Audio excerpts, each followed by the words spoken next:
A very good morning to the gelding, an early start gelding with the races starting at 10:30 at Flemington today. Yes, good morning, Professor. Good morning, listeners. Yes, an early start for us, Professor, and an even earlier start for the races. So at Flemington today, 10:30 start, 2:53 finish. But at least we've got Sydney and we've got the big race meeting on the Gold Coast, Professor, which we can look at. Gelding. Magic Millions, Professor. So I like a couple up there too. So couple McDonald rides in race 7 and 8, Professor. So might give us something to do later in the afternoon when Melbourne hits 38 degrees. Well, we need something to do, gelding. Exactly, Professor. So let's get into our tips and let's try and get some early winners for the listeners and ourselves, and then we can have a crack at the Gold Coast later on. Well, what we'd like to think, gelding, is that we'll put a bank together from our selections and be able to attack the later races interstate. Exactly, Professor. And I've had a good look in the mirror and gave myself a talking to, so we need to lift our game a little bit. A bit stiff last week with 3 seconds, but that's racing, Professor. It is, gelding. The track's a good 4. The rail's at 8 metres, gelding. Good 4. Given the heat of the day, do you think that'll be upgraded? Right, would probably have to be, Professor. But as we said, I was out at Flemington New Year's Day, a very hot day. All the jockeys were saying it's such a good racing surface, and they have the grass so long, so there's always a bit of cushion there for the horses. And I'd imagine that they've pumped a fair bit of water in it this week, knowing what's coming. So, yeah, look, I'm expecting an upgrade, but I think the earlier races, that may just be that good fall, Professor. It may well be, gelding. All right, what are your 2 best bets for the day? Going really early, Professor, not in race 1, but in race 2, number 1, Dunkeld, Paddy Payne, Harry Coffey. This all saluted for us last time, Professor, at Sandown. So no reason to follow it up. A 3-year-old gelding's only had 3 starts for 2 wins and a second, Professor. The second, it was only beaten by half a length. So, that's good enough form for me in this 3-year-old benchmark 70 over 2,000, Professor. It's got 61 to carry, but I think it might have a lot of these ones covered, Professor. Race 2, number 1, Dunkeld. Then later in the day, if we go to race 7,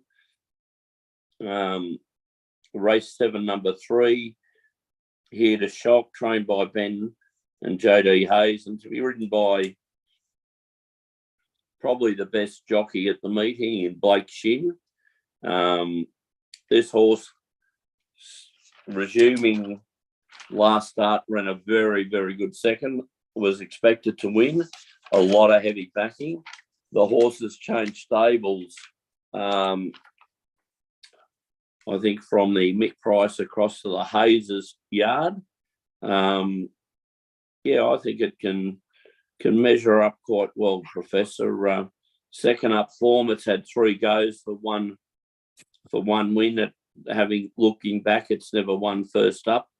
It ran a very good second first up at Sandown last time. So to one of your favourite horses, Professor, Savannah Cloud, which has been in very, very good form. So I just think with the one run under its belt, Here the Shock may be a good bet for our punters. So my 2, Professor, race 2, number 1, Dunkeld, into race 7, number 3, Here to Shock.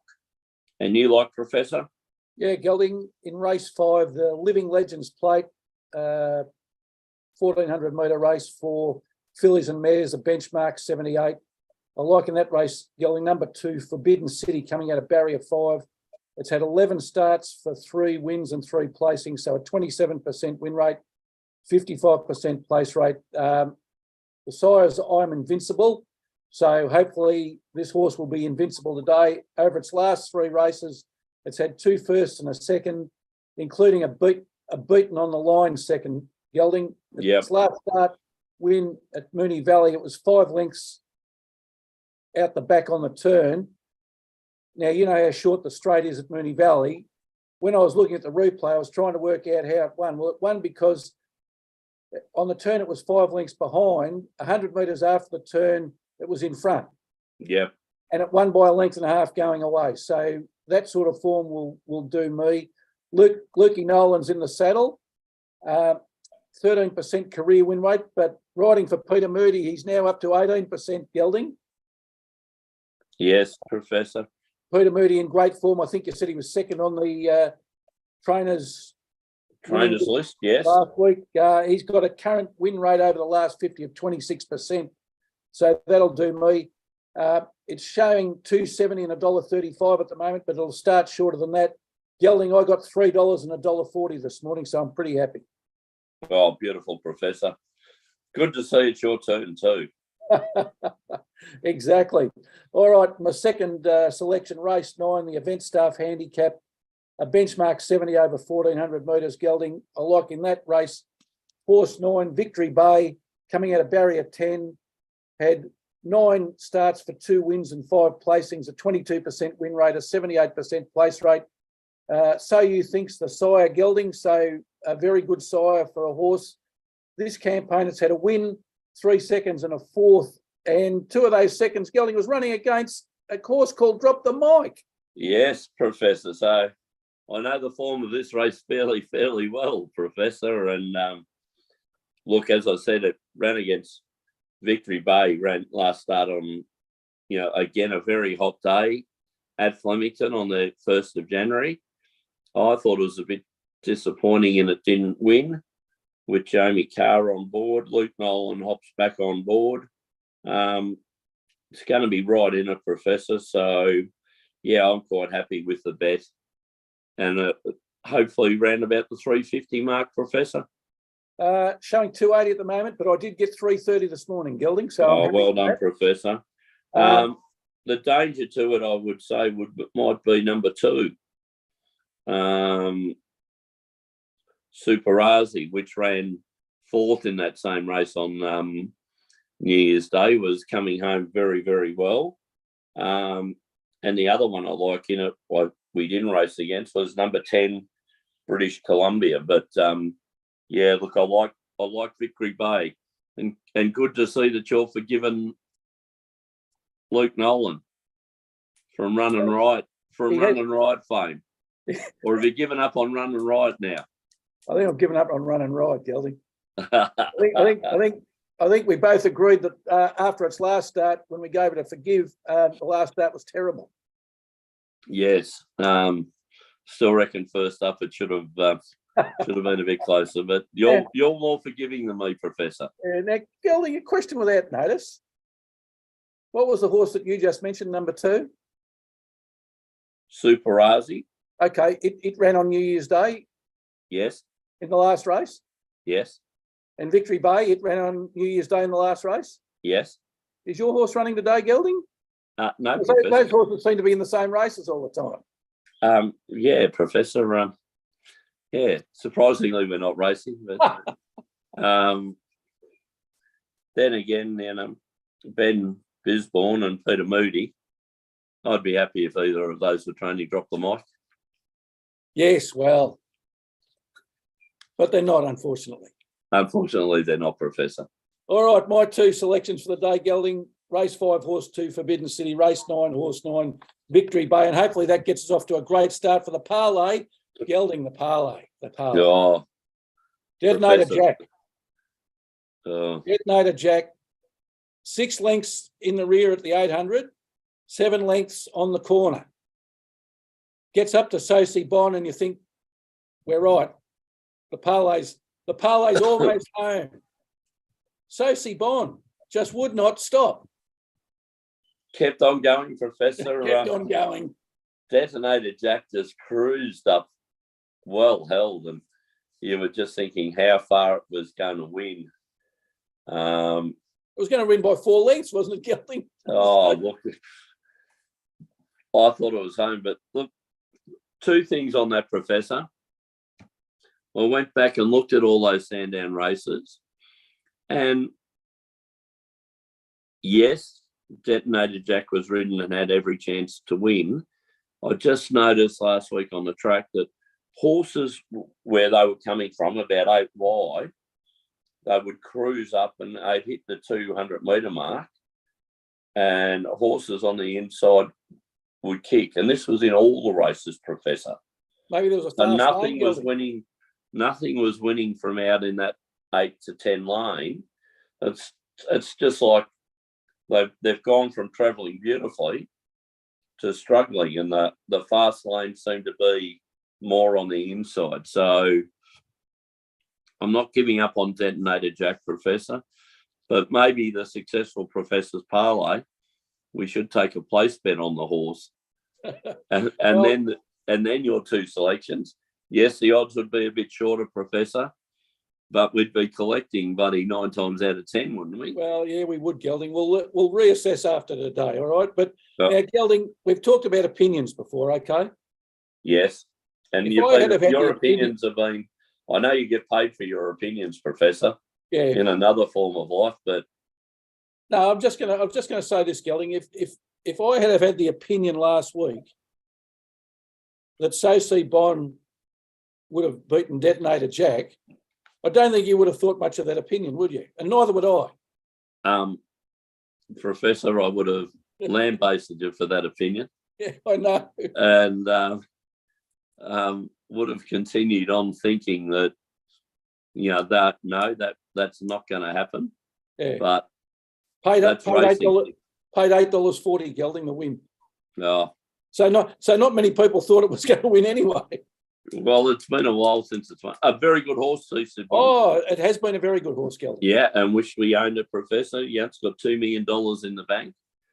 But where they are in their career, I think a Detonator Jack at this time would be the one that you want to keep to Yes, take home. So I'm sure, Gelding, and I'm sure we'll have some success with Detonator Jack in the future. I'm sure we will, Professor. And just for the punters out there, the 49ers and the Eagles both got up, so it was another 2 out of 3 day. All right. Well, as we said last week, Professor, we did say to the, Yes, they might like to take a place bet. they might want to take the place with the 2. So hopefully some did that. Well, Forbidden City Gelding's $1.30, $1.40. So you'd probably at least get 3 to 1, even taking the place. Yeah. All right. So the agreed bet of the day at Flemington, race 5, horse 2, Forbidden City Gelding. And let's parlay that into, we've had a lot of success with the NFL. The Buffalo Bills at home to beat the Miami Dolphins. Buffalo Bills second in the AFC. They've won 13 out of 16 matches, plus 169 points differential, which is excellent. The Miami Dolphins, 7th in the AFC, only won 9 out of their 17 matches, a minus 2 points differential, which is interesting given they won 9 games, Gelding. So that must mean that in the games that they lost, they got a bit of a toweling. I'm with you, Professor. And, I think the Bills are a great side and will hopefully be playing in the AFC game, the final game. And at home, Gelding, they're $1.10. I think that represents pretty good value. And let's cross over to the Premier League and a questionable selection, Gelding, I think you might think. But I'm going to hold firm. Newcastle at home to beat Fulham.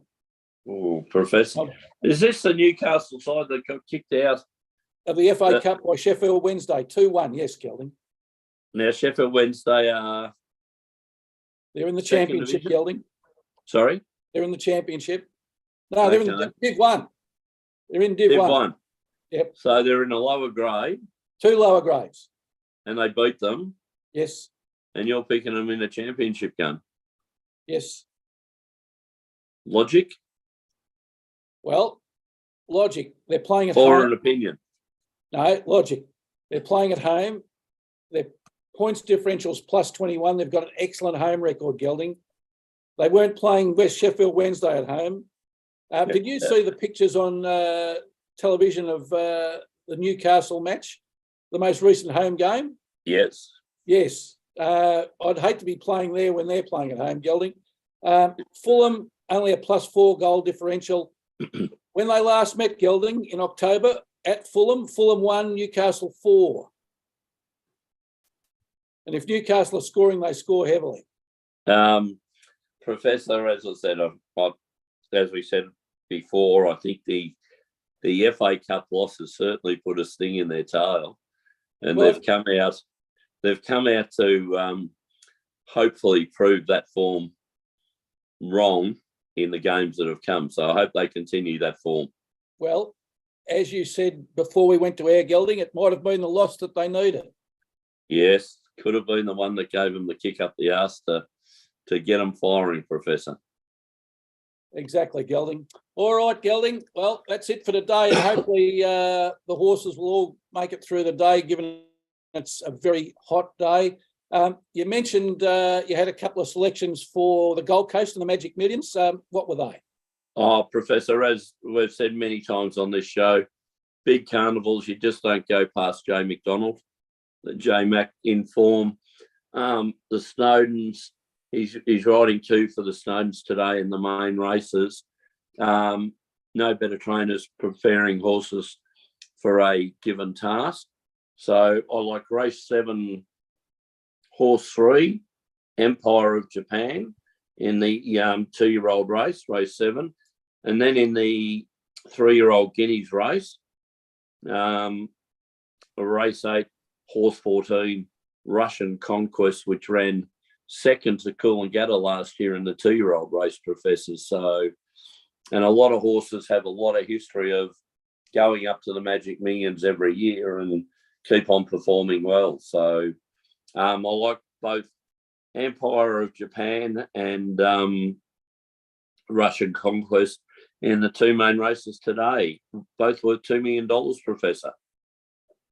Oh, if only we could ever have a horse running in one of those races, Gelding, wouldn't it be wonderful? Yeah. J Mac certainly needs the money, doesn't he? Yeah, probably not. Probably not. All right, Probably Gelding, until next Saturday and hopefully back at our rightful 10 a.m. starting time, it's good luck. And good punting.